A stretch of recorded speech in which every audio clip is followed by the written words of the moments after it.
हे हरि राम कृष्ण जगन्नाथ प्रेमानंद। शेर को थॉर की शक्ति मिल गई थी, लेकिन इसकी शक्ति कभी अगवाड़े से निकलती तो कभी पिछवाड़े से। लेकिन तभी उसका ध्यान उसी हिरण पर जाता है और वहीं पर अपनी शक्ति का इस्तेमाल कर रहा था। लेकिन हिरण को घंटा कुछ फर्क नहीं पड़ रहा था। मेरे को जाना पड़ेगा बाबू। हिरण इसे देखकर सो जाता है और थोड़ी देर बाद जाके देखता है तो वहाँ पे दो कौवे थे जो यूपीएससी के तैयारी में लगे थे। शेर इन दोनों पर अपना टाइम नहीं बर्बाद करना चाहता और लकड़ी का ही दूरबीन बना के हिरण पर फिक्स करके, पर अभी भी इसका निशाना चूक जाता है।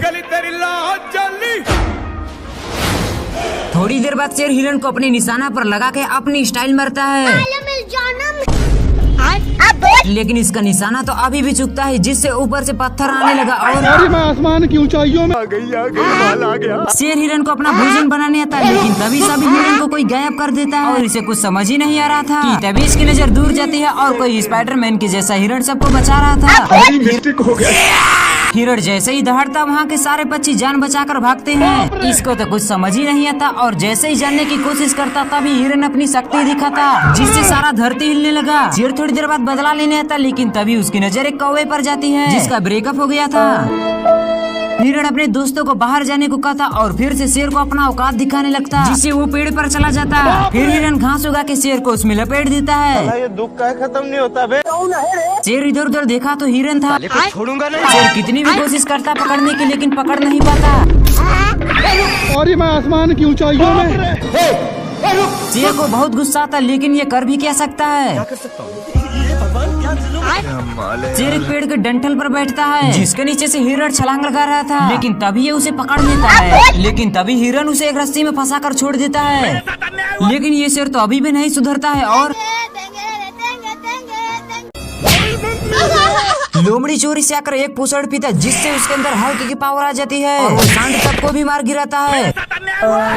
शेर उससे डर के एक पेड़ पर चढ़ता है, लेकिन लोमड़ी उस पेड़ को तो जड़ से ही उखाड़ देता है। लेकिन तभी वो शेर भी उस पोषण को चुपके से पी लेता है और उस लोमड़ी की पावर खत्म हो जाती है। फिर शेर भारी मिस्टेक हो गया सर।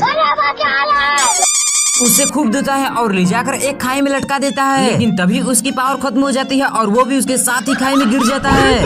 फिर दोनों उस पोषण को पीते हैं और आपस में ही लड़ने लगते हैं। तभी शेर सांड से पंगा लेता है और उसे फुटबॉल के जैसे मारता है। छोड़ूंगा नहीं। तभी सांड भी जाकर उस पोषण को पीकर आता है और उन दोनों की पावर खत्म हो जाती है और सांड बोलता है छोड़ूंगा नहीं। शेर उठकर देखा तो हिरण था। फिर शेर भी उसे लेग पीस बनाने के लिए धीरे धीरे उसके पीछे आता, लेकिन तभी वो एक फूल को सूंघ लेता, जिससे उसे इतनी जोर से छींक आती है कि वो दूर जाकर गिरता है। शेर को एक खुरापाती आइडिया था और वो उस फूल को सूंघकर हिरण को पकड़ने का शॉर्टकट आजमाता, लेकिन वो तो हिरण के ऊपर ही बैठ जाता है और हिरण भी सनकल था। उसे ले जाकर फूलों के खेत में छोड़ देता है। शेर छींक को रोकने की बहुत कोशिश करता है, लेकिन हिरण को देखने के चक्कर में फूल सूंघ लेता है। और मैं आसमान की ऊंचाइयों में। शेर नीचे आके देखा तो एक कौवा उससे कहता।